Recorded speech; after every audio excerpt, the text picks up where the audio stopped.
OK, bonsoir tout le monde. C'est le procès verbal de la séance d'enjournement du conseil municipal de la municipalité de Ouigon, tenu à huis clos à l'hôtel de ville de Ouigon, situé au 520 2e avenue, lundi le 15 mars à 19h30. Sous la présidence de M. Eugène Gagné, maire suppléant, assiste à la rencontre également M. Pierre Bergeron, M. Daniel Grodeau, M. Denis Grodeau, ainsi que Mme Mélisse Toulouse. Denis Rondeau. Excusez. Excuse. Tous membres formant quorum sont absents, M. Richard Tanguay, ainsi que M. Daniel Sabouret. Gaétan Perron, directeur général par intérim, agit à titre de secrétaire de l'Assemblée. En ouverture de séance, on peut dire un petit message pour Mme Proulx, qui s'attend qu'elle nous écoute ce soir. Son dossier ne sont pas traités aujourd'hui parce que la résolution a mérite d'être entérinée par nos avocats. Donc, on est rendu là, ce processus-là. On ne vous oublie pas, mais votre dossier va sûrement être traité à la prochaine séance du Conseil qui se tiendra mardi le 6 avril prochain. C'est un dossier qui tient à cœur au Conseil, fait que vous n'êtes pas mis sur un drive d'évitement, soyez assurés qu'on va traiter votre dossier comme il mérite. À l'ouverture de la séance, Réception de l'ordre du jour. Fait que Pavillon Saint-Gérard, t'en as parlé. À 19h31. 19h31, t'as raison. c'est beau. C'est donné. 8.5, renonciation de financement mouvement je participe. Déclaration d'information relative aux apparentés. Dépôt des bilans annuels des réseaux de distribution de l'eau potable. Achat d'un chargeur. Entretien du réseau routier local. Programme d'aide à la voirie locale. Volet RIRL. Contrat de fourniture de diesel et mazout. Les affaires divers et affaires nouvelles. Achat d'un drone. Appui à l'organisme uni pour la femme. Achat de bouées de navigation. Route des sommets. Période de questions exclusivement au sujet de notre jour. Il y a quelqu'un qui propose ça? Mélisse Toulouse. Tout le monde est d'accord? Oui. Adopté à l'unanimité.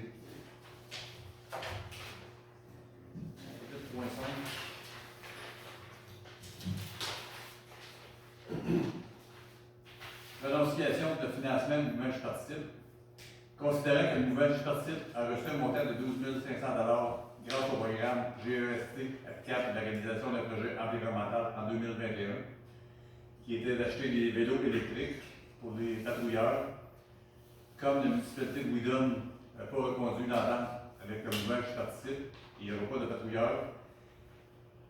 Considérant que la municipalité de Ouigon ne donne pas suite à l'entente entre le mouvement Je participe et la municipalité de Ouigon pour 2021, il est proposé par Denis Rondeau que la municipalité de Ouigon renonce à cette bourse de 4 166,67, soit le tiers du montant de 12 500, et que le montant soit laissé au mouvement Je participe. Tout le monde est d'accord avec ça? Oui. Adopté. 8.6. On va vous laisser lire le titre. Déclaration d'information relative aux apparentés l'année 2020. Chacun des élus dépose sa déclaration d'information relative aux apparentés pour l'année 2020 en vertu de la norme en vigueur du chapitre SP 2200. Information relative aux apparentés du manuel de comptabilisation de CPO Canada. Aucun dirigeant principal n'a déclaré avoir conclu des opérations avec les apparentés. En 8.7, je poursuis, M. le maire. Dépôt des bilans annuels des réseaux de distribution de l'eau potable. Je dépose le bilan annuel des réseaux de distribution de l'eau potable qui ont été préparés par la firme Aquatec. Puis vous avez aussi qu'un avis sera publié dans le prochain journal L'Éveil du citoyen et sur le site de la municipalité afin d'aviser les citoyens qui désirent prendre connaissance de ce bilan. Ce bilan fait état du nombre de prélèvements, donc d'analyse d'eau potable effectuées, et puis elle fait aussi état des dépensements à la norme, la fréquence des dépensements à la norme. C'est des informations utiles qu'on doit présenter aux élus à toutes les années. Puis tous ceux qui les intéressés peuvent en faire de demande au bureau municipal. Fait qu'à 8.9, on a rendre des lots 4.1.17, 4.3.8 et 6.3.1.8, 6.48. Considérant que suite à la publication de l'appel d'offres pour la vente des lots 4.1.17, 4.3.8 et 6.3.1.8, 6.4.8, situés sur le chemin de la mine, la seule soumission reçue a été la suivante. Monsieur Raymond Poulain, 90 000 $. Fait que, il est entériné de vendre les lots 4.1.17, 4.3.8 et 6.3.1.8, 6.4.8 à M. Raymond Poulain au prix de 90 000 $. Quel proposeur? Pierre Bergeron. Est-ce que tout le monde est d'accord avec ça? Oui. Il est résolu à l'unité des conseillers présents. Adopté. 9, dans mon public, vous le savez. OK, pour l'achat d'un chargeur, après avoir fait une couple de visites avec le mécanicien de la municipalité, et puis on s'aperçoit que ce n'est pas la meilleure période de l'année pour acheter des chargeurs, puis que le prix que la municipalité était prête à octroyer à cet achat était insuffisant, parce que le marché des chargeurs est très élevé. On a regardé pour acheter on regarde plutôt pour acheter une bépine, un baco en bon français, en bon québécois. Ça fait que, avec l'assentiment du conseil, on va plutôt orienter nos recherches pour doter la municipalité d'une bépine usagée, on s'entend, mais qui sera en bas de 100 000 $. Puis on pense que c'est plus facile d'acquérir ce genre d'équipement-là plutôt qu'un chargeur. Puis dans notre situation actuelle aussi, une bépine va être plus utile à la municipalité parce qu'elle est plus versatile, on va être plus utile à la municipalité qu'un chargeur. Fait que on va revenir en compte, c'est la troisième fois qu'on remet ce dossier-là, mais On va y arriver. on va y arriver. Mais, C'est en persévérance. Le changement de cap, c'est que quand même, je pense qu'on a une bonne réflexion, puis ça va être plus utile d'une pépine qu'on voulait acheter d'abord. C'est bon. 9.9, entretien du réseau local. Considérant que le ministère des Transports a versé une compensation de 289 403 $ pour l'entretien du réseau local pour l'année civile 2020. Considérant les compensations distribuées à la municipalité visant l'entretien courant et préventif des routes locales de niveau 1 et 2, ainsi que les éléments des ponts situés à ces routes, donc la responsabilité incombe à la municipalité.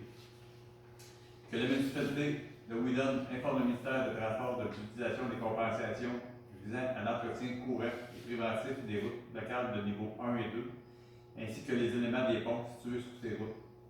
Donc, la responsabilité incombe à la municipalité conformément aux objectifs du programme d'aide à l'entretien du réseau local. Proposé par Denis Rodeau. Tout le monde est d'accord avec ça? Oui. Moi, je suis pas là-dessus. C'est raison, je ne suis pas là-dessus. On ne crache pas sur Il est résolu à l'unité des conseillers présents.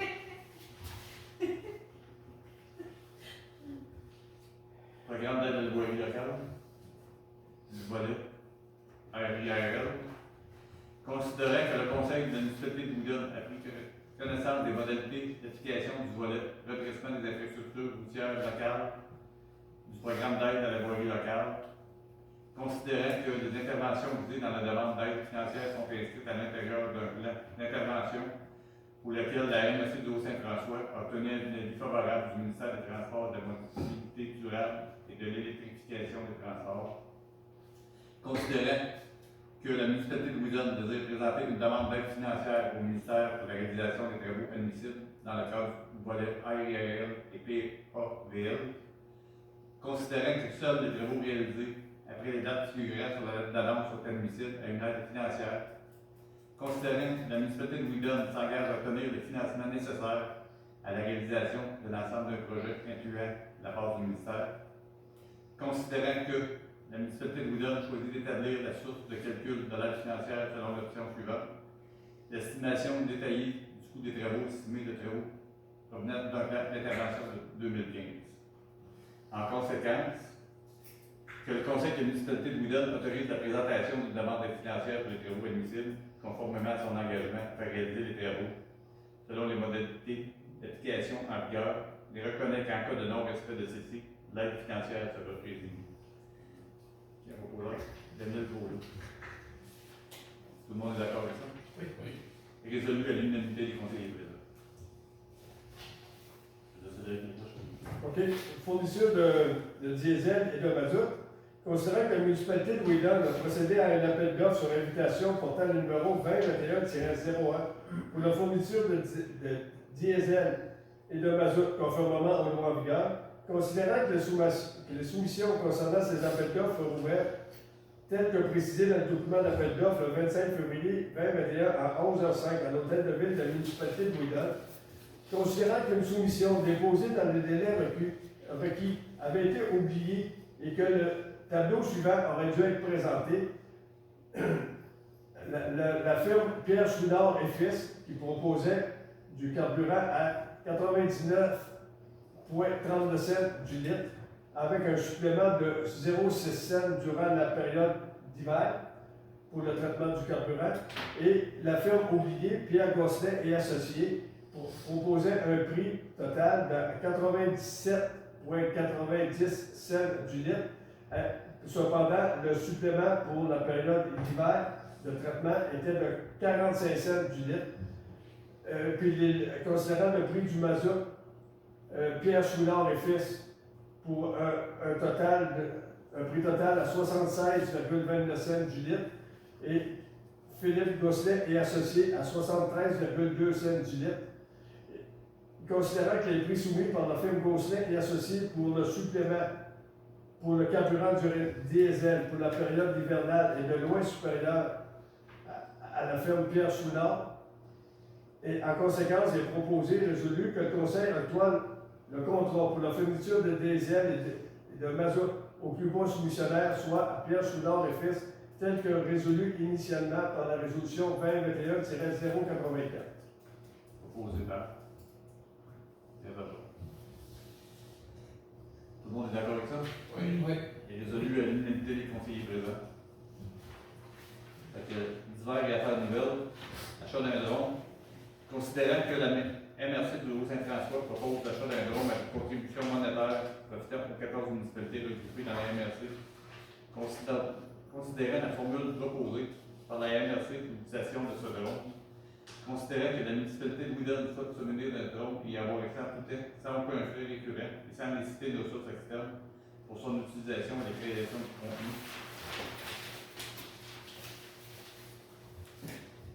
Que la municipalité de Wheeldon fera l'achat d'un drone pour sa propre utilisation à des fins professionnelles, touristiques, événementielles, culturelles et environnementales au coût approximatif de 180 taxes et équipements inclus. Que le proposeur, Nélis Toulouse. Tout le monde est d'accord avec ça? Oui. Et résolu à l'unanimité des conseillers présents.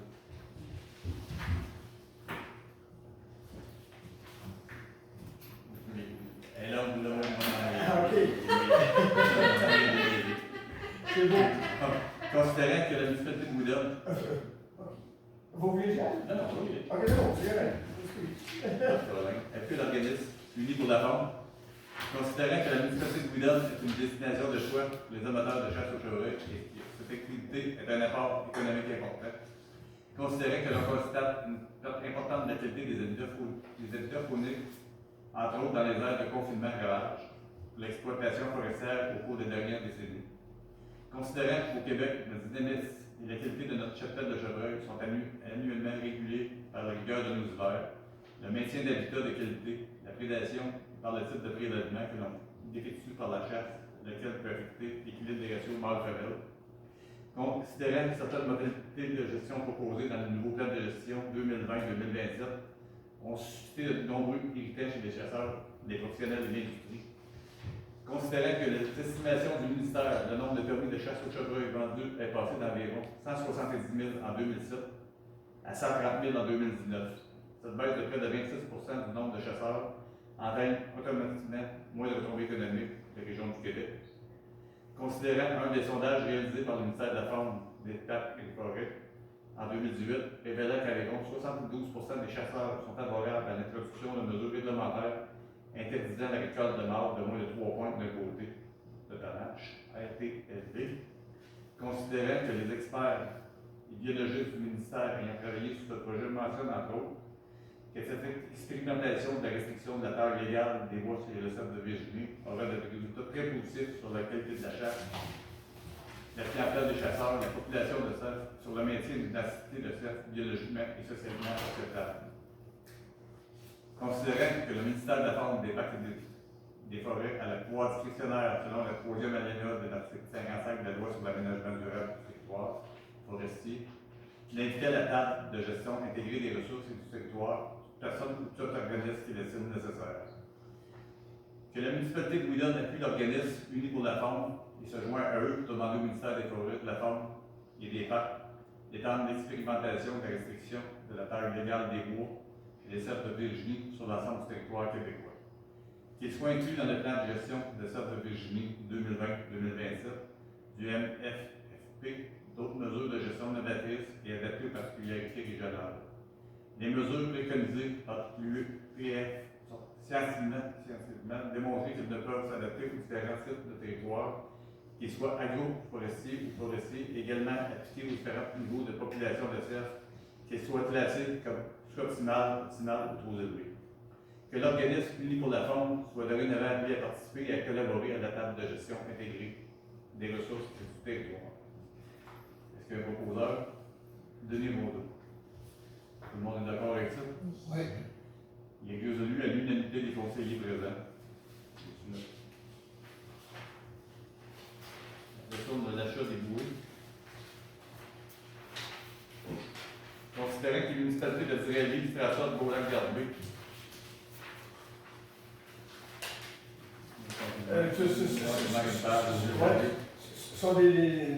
Ces municipalités-là sont limitrophes au lac Direlli, puis on considère aussi que l'entente est intervenue entre les maires de ces municipalités-là. Il était convenu de procéder à un renouvellement de bouées.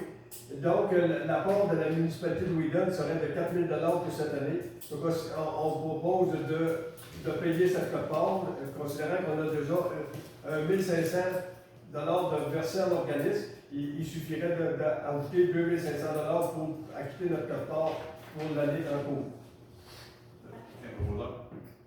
Pierre Bergeron. Tout le monde est d'accord avec ça? Oui. Oui. Unanimité. La 11.4, on avait la route des sommets. Considérant que la Société de développement économique du Granit demande à la municipalité de Wheeldon de leur fournir de l'aide pour l'installation de panneaux, de pieux et d'une base de béton pour le projet de route des sommets. Considérant que, mis à part le coût relié à la main-d'œuvre pour les installations mentionnées si haut, aucun autre coût n'est à dépayer de la part de la municipalité. Que la municipalité de Wheeldon mandate l'inspecteur en bâtiment, M. Nicolas Drouin, pour le suivi de cet aménagement avec des employés des travaux publics, ainsi que la SDEG. Est-ce qu'il y a un proposeur? Daniel Boulot. Tout le monde est d'accord avec ça? Oui. Adopter l'unité des conseillers. Pas de questions, on n'a pas eu de questions. Non, on n'a pas eu de questions j'en ai, mais que j'ai inscrit à l'ordre du jour du conseil ordinaire du mois d'avril prochain. J'avais juste un supplément d'information pour Mme Maëlle Charbonneau, qui nous avait demandé qu'on fasse des lives. Billy, il travaille là-dessus. Normalement, à la prochaine séance, on devrait pas mal ennuyé, ce qu'on va faire. J'ai un constat à vous soumettre, messieurs, madame les conseillers. C'est un constat en vertu de l'article 317 de la loi sur les élections et référendums du Québec. Je fais lecture d'une partie de l'article. Le mandat d'un membre du Conseil qui a fait défaut d'assister aux séances du Conseil pendant 90 jours consécutifs prend fin à la clôture de la première séance qui suit l'expiration de cette période, à moins que le membre n'y assiste. C'est le cas présentement pour M. Tanguay, qui est en arrêt de travail pour une maladie depuis le 1er décembre, les premiers jours de décembre. Et puis, normalement, il aurait dû assister à cette rencontre, fait qu'on constate tout son défaut d'y assister. Donc, je dois vous soumettre ce constat-là. Je dois aussi vous prévenir que le Conseil peut accorder un délai de 30 jours aux membres dont le défaut a été causé par l'impossibilité en fait d'assister aux séances du Conseil. Le mandat de ce membre prend fin alors le 31e jour, à moins qu'il n'assiste à une séance au cours de ce délai. Mais présentement, le Conseil n'a pas signifié, n'a pas accordé ce délai de grâce-là. Puis à moins que vous manifestiez le désir de le faire. Je vais juste rajouter quelque chose qui était. Oui. M. Tanguy, c'est un billet de maladie de 3 mois. Oui, Son billet il est échu depuis le 8 de mars. oui, Il est plus malade. Fait qu'il reste dû assister ce soir. oui, d'accord. Il y a aussi poursuivi dans la lecture du même article. Le Conseil peut aussi, en temps utile, décréter que n'entraîne pas la fin du mandat de son membre son défaut d'assister dû à un motif sérieux et hors de son contrôle, ne causant aucun préjudice aux citoyens de la municipalité ou selon le code du district électoral ou du quartier. Ce n'est pas le cas non plus, c'est vrai que ça ne s'applique pas non plus. Donc, je dois, en vertu de l'article 320 de la même loi, qui est la loi sur les élections et référendums du Québec, je en fais lecture aussi, le greffier ou secrétaire d'auxiliaire qui se rend compte de la fin du mandat d'un membre du Conseil, en raison de son défaut d'assister aux séances du Conseil, je dois aviser par écrit le plus tôt possible la Commission municipale du Québec, ce que je ferai dès demain. À ce moment-là, on attend la décision de la Commission municipale. Puis nous, on continue Ça marche pour ce vote. Il n'y a pas de. À moins que vous vouliez revenir sur la teneur de l'article 317, et que vous vouliez accorder un délai de grâce, ou Non, c'est pas. C'est pas nous à prendre cette décision, là, c'est la commission. C'est beau. C'est l'état de la situation que vous voulez vous présenter en vertu de la loi sur l'élection et référendum. Merci. Merci. On n'a pas besoin de nommer quelqu'un en remplacement sur ce moment. Non, on a un maire suppléant, puis continuer à exercer tant que la commission n'aura pas décrété que officiellement la fin du mandat de M. le maire assistant. Puis même à ça, comme il reste moins que 6 mois, on n'a pas besoin d'aller dans Mais la prochaine étape, suite à la décision de la commission municipale, il suffira que vous procédiez à un vote secret parmi vous pour élire un maire.